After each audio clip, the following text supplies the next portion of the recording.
A nossa televisão. Muito obrigada, Sr. Presidente. O Sr. Primeiro-Ministro trouxe-nos aqui o tema do interior e registro, cito, vontade e empenho que espera partilhados por todos os partidos políticos. Eu saúdo que o Governo tenha chegado a este tema e lamento só que a proposta do CDS no Orçamento de Estado de criar um grupo para mexermos em todos os impostos, para criar um verdadeiro estatuto de benefício fiscal para o interior, aqui votada há 6 meses no Orçamento de Estado, tenha merecido o chumbo por parte do Partido Socialista. E, portanto, certamente nós também lemos e também ouvimos aquilo que o Sr. Primeiro-Ministro ouviu do movimento da sociedade civil pelo interior e teremos a oportunidade de apresentar nesta Casa, concretizadamente, várias medidas que espero que o Sr. Primeiro-Ministro, enquanto líder do Partido Socialista, venha a dar indicações para serem aprovadas. Mas, Sr. Primeiro-Ministro, hoje há um tema para o CDS absolutamente incontornável. Na terça-feira temos um debate muito sério nesta Casa. Um debate muito importante para a nossa sociedade e eu vou ser muito clara porque entendo que o Sr. Primeiro-Ministro deve também ser claro enquanto Primeiro-Ministro, enquanto líder do Partido Socialista e enquanto político. É ou não a favor da institucionalização da eutanásia?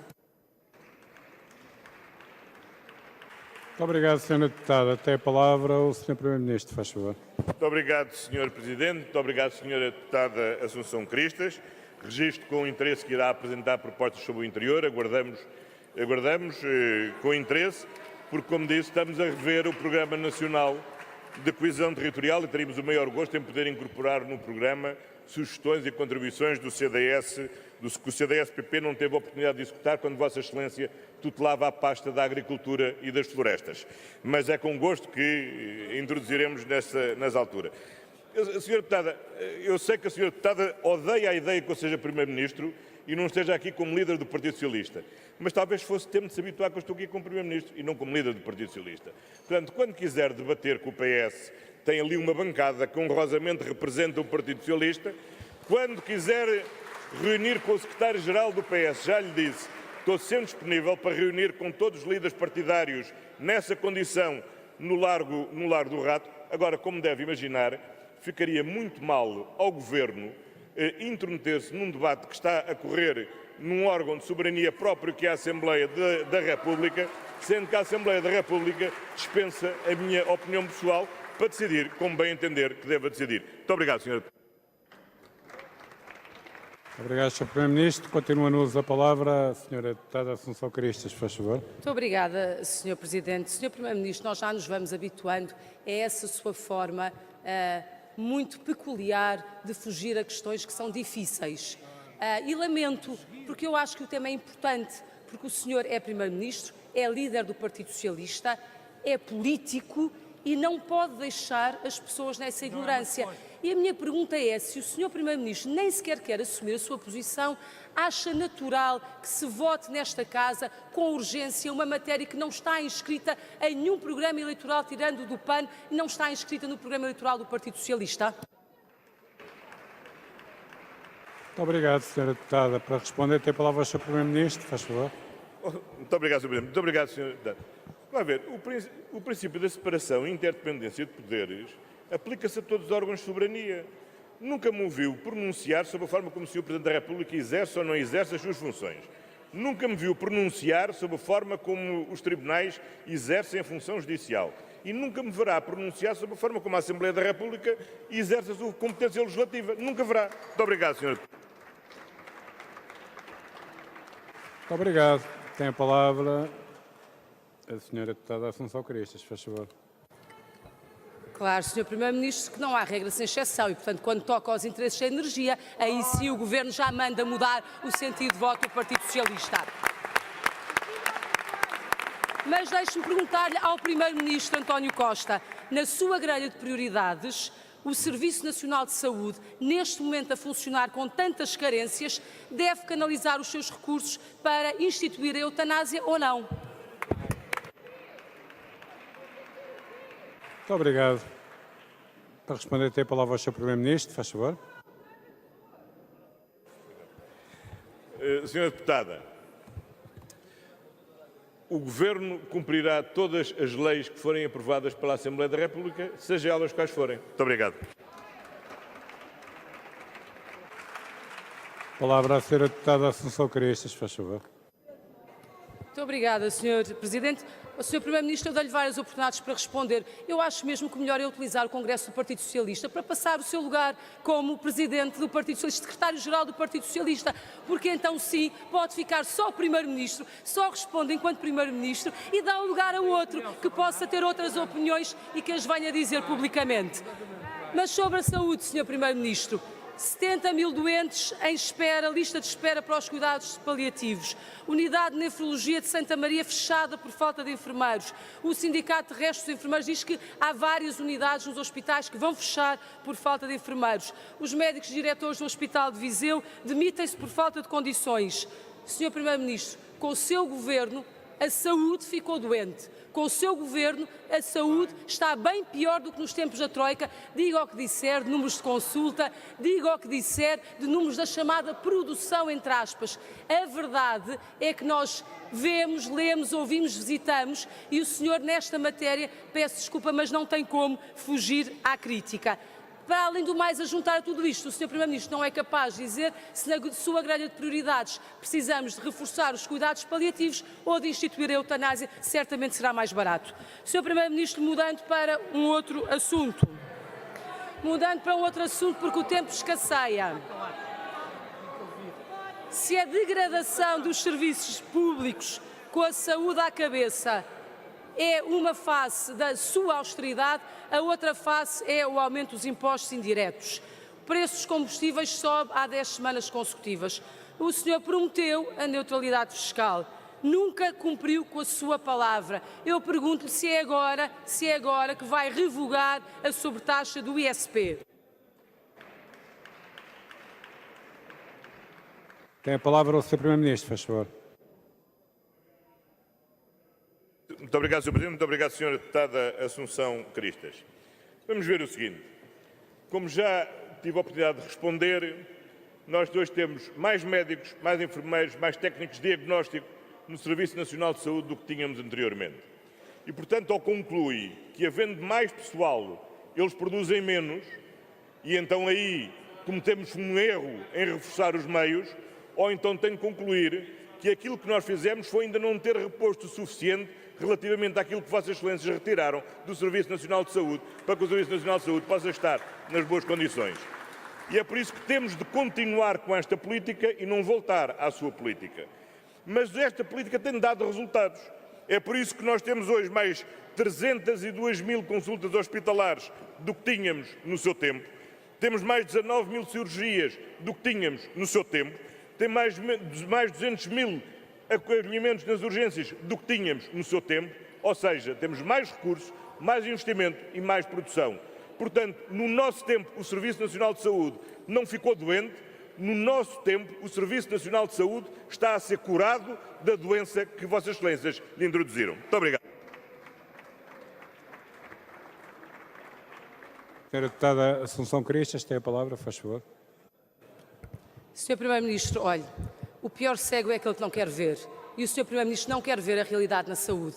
Escuda-se atrás desses números para não perceber, e não é só este grupo parlamentar que o tem trazido, são todos, mesmo aqueles que o apoiam, para perceber como as coisas estão mal. Sabe porquê? Porque quando na altura trocou as 40 horas pelas 35, achou que ia ficar tudo na mesma, mas esqueceu-se que depois era preciso contratar mais pessoas e esqueceu-se que era preciso pagar horas extra. E o senhor não faz nada disso, não paga mais às pessoas, não paga as horas extra, crescem as dívidas e não consegue ter um serviço de qualidade. Neste momento há falhas como nunca existiram no SNS e não sou eu que as reporto, é todo o país que as reporta, dos médicos aos enfermeiros, aos administradores hospitalares. Mas, Sr. Primeiro-Ministro, não me respondeu à pergunta sobre os impostos, o verdadeiro saque fiscal que o seu governo faz de forma indireta às famílias e às empresas portuguesas. O senhor vai ou não vai revogar o ISP? Adicional, bem entendido. A palavra ao Sr. Primeiro-Ministro, faz favor. Muito obrigado, Sr. Presidente. Muito obrigado, Sra. Deputada. Eu tinha acabado de responder à Sra. Deputada Catarina Martins exatamente à mesma pergunta. Nada de novo tinha a acrescentar a Vossa Excelência, porque não me dei de opinião nos últimos 5 minutos. Portanto, tudo o que respondi à Sra. Deputada Catarina Martins responde cabalmente à sua pergunta sobre os impostos.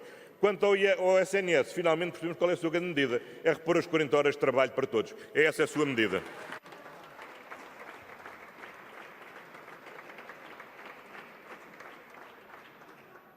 Tem da palavra a senhora deputada Assunção Cristas, faz favor. Muito obrigada, Sr. Presidente. Sr. Primeiro-Ministro, pois bem, em 50 euros de gasolina, 31 euros vão para o Estado. Nos últimos anos, mais de 500 milhões arrecadados só no adicional, no aumento do ISP. Isto é um verdadeiro saco fiscal, é uma das notas da sua colossal carga fiscal de 2017 e certamente, pela mão do CDS, nós daremos oportunidade a todos os grupos parlamentares, sem exceção, de votarem a revogação do adicional do ISP. Mas, Sr. Primeiro-Ministro, não queria terminar sem lhe colocar mais algumas questões, de resto sobre temas que tocam no tema que aqui trouxe. Sobre a agricultura, Sr. Primeiro-Ministro. Sobre a agricultura, é espantoso que falou tanto sobre o interior e não falou sobre a agricultura, que é a atividade mais relevante ainda no nosso interior. Neste momento é tempo do Governo fazer duas coisas. Uma, em Bruxelas, bater-se que não se perca €1 nos fundos para a agricultura do segundo pilar. Como sabe, Portugal tem uma posição muito confortável no segundo pilar, é aí que nós vamos buscar muito dinheiro para a modernização da nossa agricultura e está em risco esse valor. Portanto, a primeira questão é como é que planeia, junto de Bruxelas, exigir a manutenção das verbas do segundo pilar. E segunda questão, para o senhor poder ser eficaz nessa batalha em Bruxelas, tem que dar o exemplo cá dentro. E, Sr. Primeiro-Ministro, eu ouço falar muito em coesão territorial, ouço falar em estímulos à economia, ouço em inovação, mas fico perplexa quando olho para o PDR 2020 e ele está literalmente parado. Quando olho para o PDR 2020, e já sei que me vai dizer que estamos melhor do que os outros países, mas a verdade é que há 16 mil candidaturas à espera de análise e a verdade é que também está parado nos pagamentos. Há 1,4 mil milhões de euros para pagar aos agricultores. Aqui, como noutras matérias, o que nós temos é o garrote do Sr. Ministro das Finanças também a impedir o investimento na agricultura, que é um investimento particularmente produtivo e, portanto, quando é que vai desbloquear as verbas para garantir uma cabal execução? E mesmo para terminar, Sr. Primeiro-Ministro, o senhor visitou esta semana a região autónoma da Madeira. Vou concluir, Sr. Presidente, e levou uma mão cheia de nada. Faço duas perguntas. Vai ou não baixar os juros do empréstimo da Madeira, que hoje não tem qualquer explicação ao nível de gestão? Tenho que concluir. E vai ou não rever o subsídio de mobilidade no transporte aéreo? Muito obrigada. Para responder, tem a palavra o Sr. Primeiro-Ministro, faz favor. Muito obrigado, Sr. Presidente. Muito obrigado, Sra. Deputada Assunção Cristas. Primeiro, não só falei de agricultura, como até falei de floresta, que faz parte da agricultura, embora eu tenha dado conta que Vossa Excelência, durante os 4 anos que foi Ministra da Agricultura, não deu conta que a floresta dizia-lhe menos respeito às suas competências. Sobre o próximo quadro financeiro, nós vamos não só bater pela manutenção das verbas na PAC e, em particular, no segundo pilar, como vamos bater também pelas verbas na coesão. E por isso dissemos que a primeira proposta da Comissão era um mau ponto de partida, temos estado a fazer o nosso trabalho, contamos que todos façam o seu trabalho, de forma a obtermos o melhor resultado possível para Portugal, num contexto que todos sabemos, antecipadamente muito difícil. Relativamente ao PDR, posso dizer-lhe com satisfação que a taxa média de execução na União Europeia é 26%. A taxa de execução em Portugal é 40%. Mas posso lhe dizer mesmo mais, é que nós temos a terceira melhor taxa de execução do PDR em toda a União Europeia, só tendo à nossa frente a Irlanda e a Finlândia. Somos os terceiros com a melhor taxa de execução e assim nos quereremos manter. Quanto à Madeira, seguramente a senhora deputada está mal informada, porque na reunião que tivemos com o Governo Regional, não só reafirmámos o acordo para assegurar a cofinanciamento do Hospital da Madeira, quer de construção, quer de equipamentos, chegámos a acordo quanto à liquidação das dívidas anteriores a 2016 e fizemos propostas concretas relativamente a um princípio de justiça fundamental, que é permitir fazer repercutir nos juros que a República cobra pelo empréstimo à Madeira a evolução da nossa própria taxa de juros. E, como sabe, no seu governo foi negociado com o Governo Regional da Madeira uma taxa fixa de 3,375. Nós propusemos fazer repercutir variar a taxa de acordo com a variação da taxa da República, o que permitiria já este ano à região autónoma da Madeira poupar cerca de mais de 1 milhão de euros nos juros que tem a pagar à República, com uma taxa de 3,075. Prevemos que para o ano só cobraríamos 2,83 e na maturidade até 2040 isto permitiria à região autónoma da Madeira poupar 55 milhões de euros de juros para a República. Eu não levei uma mão de cheia de nada, eu levei uma proposta e aguardo que o Governo Regional da Madeira me responda sobre esta proposta. E também levei uma proposta sobre o subsídio social de mobilidade, porque o subsídio social de mobilidade que foi criado não financia a mobilidade entre os residentes da Madeira e o continente. Financia simplesmente as companhias de aviação. E é por isso que esse sistema que foi criado pelo seu governo, tendo permitido aos madeirenses aumentarem 40% as deslocações ao continente, sabe quanto é que representou de aumento de encargos para o Estado, para os contribuintes todos, para os tais contribuintes que pagam também o ISP, sabe quanto é que estamos todos a pagar a mais às companhias de aviação? Mais 486% foi o aumento deste modelo de subsídio. E porquê?